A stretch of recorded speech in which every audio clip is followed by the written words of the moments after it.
যে কোনো bank account খোলার সময় 3 দাখিলের একটি বিধান রাখা হয়েছিল, বিধানের প্রস্তাব করা হয়েছিল। 2026-27 এবং 27-28 কর বছরের জন্য 4 লাখ টাকা, যেটা 3,75,000 প্রস্তাব করেছে, 4 লাখ টাকা। 2028-29 এবং 29-30 কর বছরের জন্য 4,50,000 টাকা এবং 2030-31 কর বছরের জন্য 5 লাখ টাকা করার জন্য মাননীয় অর্থ পরিকল্পনা মন্ত্রীর প্রতি আমি অনুরোধ রাখছি। এখানে করের বা করদাতা যারা আছেন, বিভিন্ন রকম বিষয় আছে, বাংলাদেশে বাস্তবতা আছে, আমি অত ডিটেলে যাব না, বাট বাস্তবতার বাইরেও আমরা থাকতে পারবো না।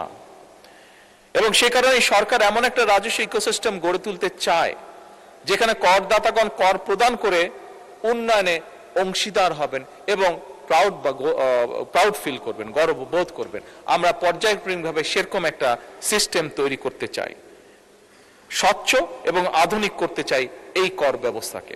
আমার মনে হয় এই ব্যাপারেও আমাদের বিরোধী দলীয় নেতা একটি বক্তব্য তুলে ধরেছেন, আমি ওনার বক্তব্যের সাথে সম্পূর্ণভাবে একমত।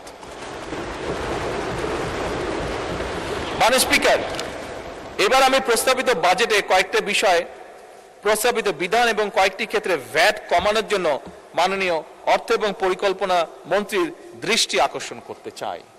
এবার আমি সম্ভবত, খুব সম্ভব, নর্মালি এই দাবিটা বিরোধী দল থেকে হয়ে থাকে, আমি আপাতত ফিজিক্যালি না হয়েও মানসিকভাবে একটু ওনাদের পাশে গিয়ে কথা বলতে চাই। মাননীয় স্পিকার, এবারের বাজেটে ব্যক্তি করদাতাগণের আয়কর অব্যাহতির সীমা 2026-27 এবং 27-28 কর বছরের জন্য 3,75,000 টাকা, 2028-29 এবং 29-30 কর বছরের জন্য 4 লাখ টাকা এবং 30-31 কর বছরের জন্য 4,50,000 টাকা প্রস্তাব করা হয়েছে।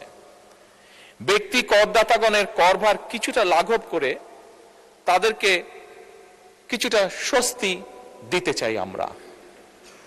এবং সে কারণেই মাননীয় স্পিকার 2026-27 এবং 27-28 কর বছরের জন্য 4 লাখ টাকা, যেটা 3,75,000 প্রস্তাব করেছে, 4 লাখ টাকা।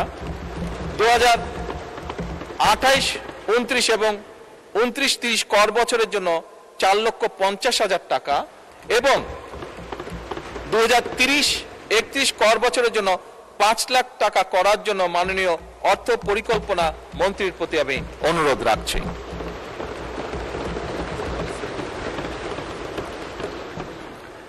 মাননীয় স্পিকার, প্রস্তাবিত বাজেটে স্বপ্রণোদিত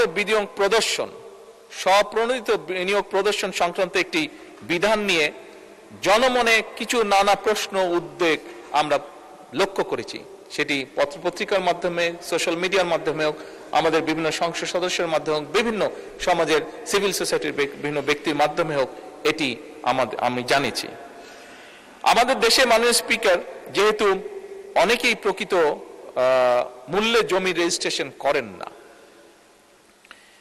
মৌজা মূল্যে জমি রেজিস্টার করে থাকেন সাধারণত, তাই অনেক সময় অনেক করদাতা প্রকৃত ক্রয় মূল্য না দেখানোর জন্য প্রায়শই একটা ঝামেলার সম্মুখীন হতে হয়, প্রায়শই ঝামেলার সম্মুখীন হয়ে থাকেন বহু মানুষ। তাই করদাতাগণকে ঝামেলা মুক্ত করার জন্যই কিন্তু এই বিধানটির প্রস্তাব করা হয়েছিল। আমি বেশ কয়েকটি মিটিংয়ে ছিলাম বাজেট যখন তৈরি হচ্ছিল, এবং সেখানে যে আলোচনাগুলো হয়েছিল সেখান থেকে কেন এটি হয়েছিল, যেটি এক্সপ্লেনেশন ছিল, আমি সংক্ষেপে এক লাইনে এক্সপ্লেনেশনটা আপনাদের সামনে তুলে ধরলাম যে কেন এটি রাখা হয়েছিল। আনফরচুনেটলি কেউ কেউ এটিকে কালো টাকা সাদা করার সুযোগ এইভাবে মনে করছেন, অনেকের এক্সপ্লেনেশন হচ্ছে এটা বোধহয় এরকম। আমি মাননীয় স্পিকার, জনগণের প্রতি সম্পূর্ণ শ্রদ্ধা রেখে প্রস্তাবিত এই বিধানটিকে প্রত্যাহার করার জন্য আমি মাননীয় অর্থ পরিকল্পনা মন্ত্রীর কাছে দৃষ্টি আকর্ষণ করছি। করের আওতা বাড়ানো, স্বাভাবিকভাবে করের আওতা তো আমরা বাড়ানো, এবারের বাজেটে এই লক্ষ্যে একটি প্রস্তাব করা হয়েছিল যে কয়েকটি ক্ষেত্র ছাড়া, স্টুডেন্ট সহ কয়েকটি ক্ষেত্র ছাড়া, যে কোনো ব্যাংক অ্যাকাউন্ট খোলার সময় 3 দাখিলের একটি বিধান রাখা হয়েছিল, বিধানের প্রস্তাব করা হয়েছিল। এছাড়াও মাননীয় স্পিকার, বন্টননামা, দলিল রেজিস্ট্রেশন এবং সম্পত্তি মিউটেশনের ক্ষেত্রেও 3 দাখিলের বিধান করার প্রস্তাব করা হয়েছিল। মাননীয় স্পিকার, এই বিষয়টাতেও কিন্তু জনমনে একটা প্রশ্ন উঠেছে, কনফিউশন হচ্ছে, বিভিন্ন কনফিউশন দেখা দিয়ে